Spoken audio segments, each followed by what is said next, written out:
Bu dunyo qaytar dunyo deydi-da. Qaytadi.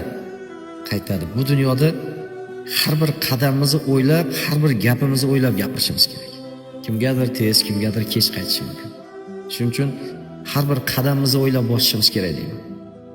Har bir bosayotgan qadamimizga qachondir javob beramiz-da.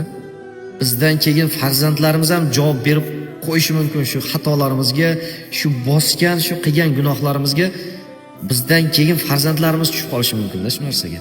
Shuning uchun ehtiyot bo'lishimiz kerak. Bilmaymizki, hozir ham qachondir qilgan gunohlarimizga, qachondir qilgan xatolarimizga qaysi tomondandir qaytib turgan bo'lishi mumkin-da. Shu paytda miyada majlis bo'lib qolar ekanda, miyada majlis boshlanar ekanda. Nima gunohim bor edi, nima qildim, nima sabab